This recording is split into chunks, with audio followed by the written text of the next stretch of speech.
President. It's a pleasure to have all of you. Great discussion so far.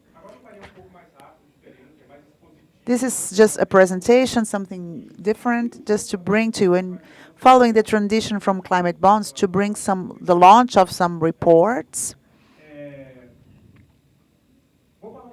I'm going to speak a bit about transition. I don't want to be talking about everything that we mentioned in Sean's initial remarks. So I don't want to repeat because Sean's speech in the beginning was perfect around the importance of transition. But I want to bring a bit of this transition to financial institutions. That's why we launched this report. I'm going to get to the report. This is a work that is a result of a series of reports we've been launching focused on transition, and this one is focused on financial institutions. But before going to the report itself, I'd like to give a sneak peek of the transition framework for climate bonds. We have a transition framework for companies, which has been published some time ago, and this report goes into the theme of this framework.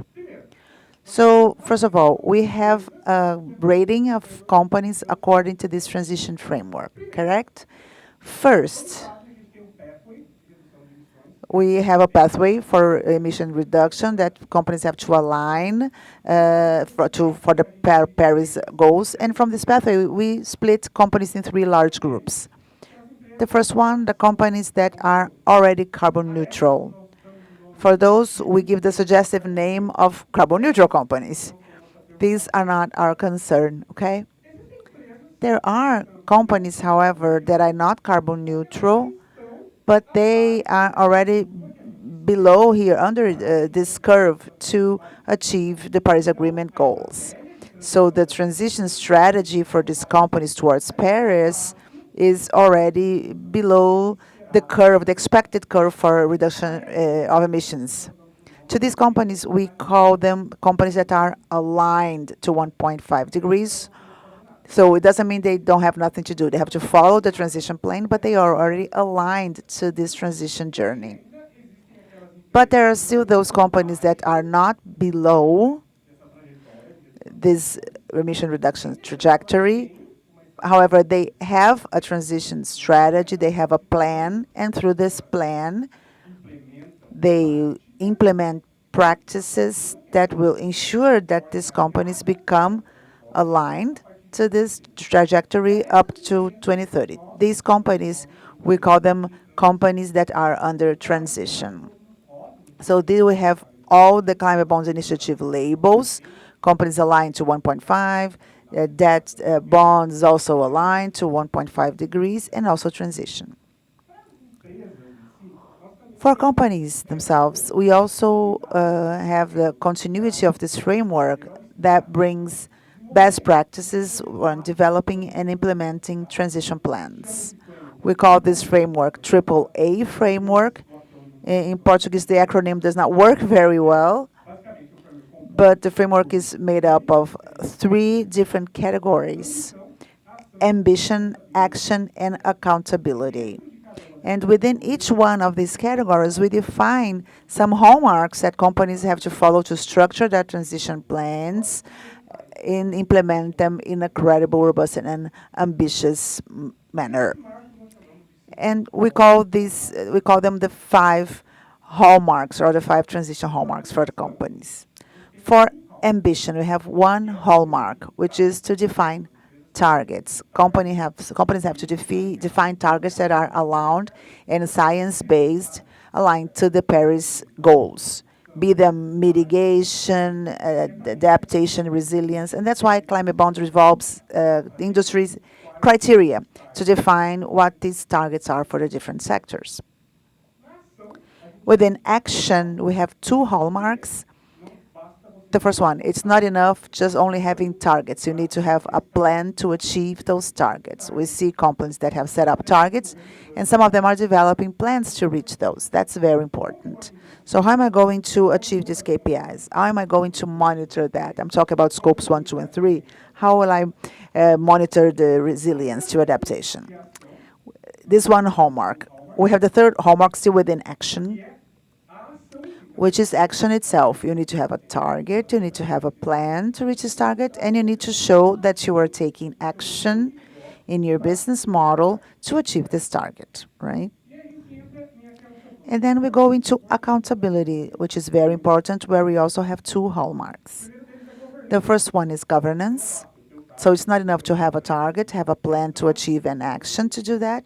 I need to have an internal structure within my entity to ensure that these targets are being measured correctly, that whether there is an issue on the way and this happens, that I'm taking the correct measures to ensure that this plan will be reviewed. So I need to have a clear governance scheme within the entities, right? And the fifth hallmark is disclosure, reporting. So I need accredited third-party verification to ensure that I'm fulfilling everything that I mentioned in my plan. So this is our transition framework. Based on this transition framework and other works, recently we published this report, Navigating Corporate Transitions, a tool for financial institutions.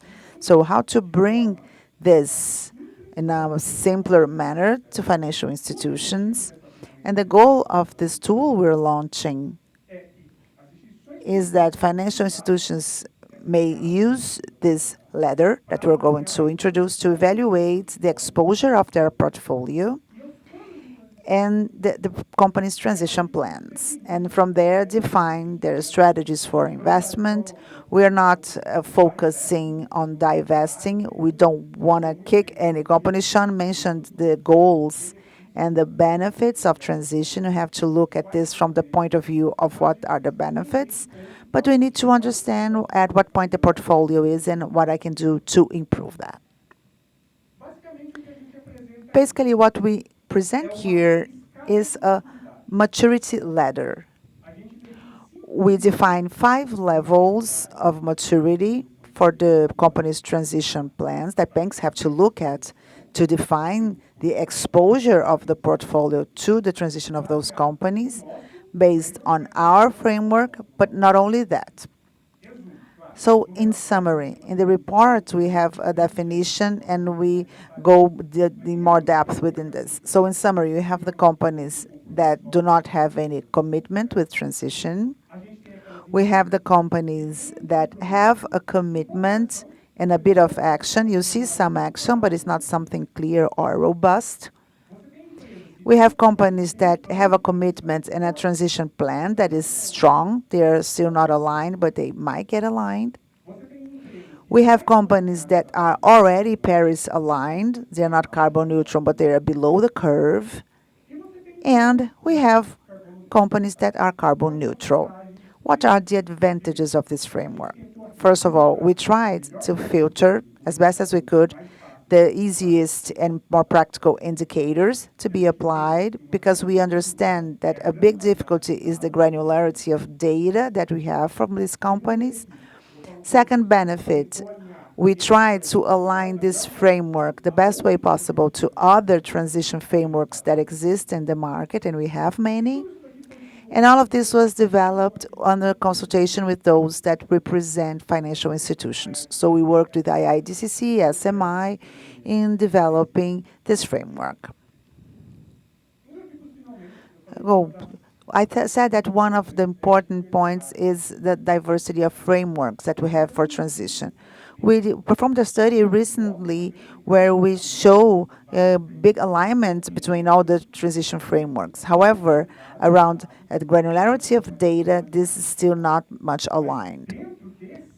But within our tool, we seek the best alignment possible so that no framework is left aside. We have some important level of alignment with all these institutions to try to create a level playing field in the market to implement this within financial institutions.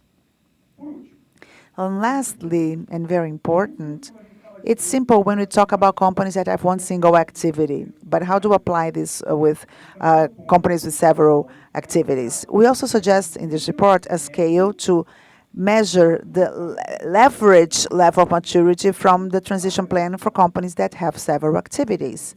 An example here which is an electric utility company that works with grid and power generation and power and then power trading. For each one of these activities, I have to evaluate transition in an isolated manner. But for a company as a whole, I can give them an average rating. So that's another benefit because we know how difficult it is to deal with more complex companies from the point of view of several activities. So that was brief. I just wanted to introduce this report to you that was recently launched. This is the QR code to access. I invite you to read. I gave a brief overview. This methodology has several aspects we have to consider, but it's interesting and I invite you to take a look at it. This was what I had for you. Thank you very much.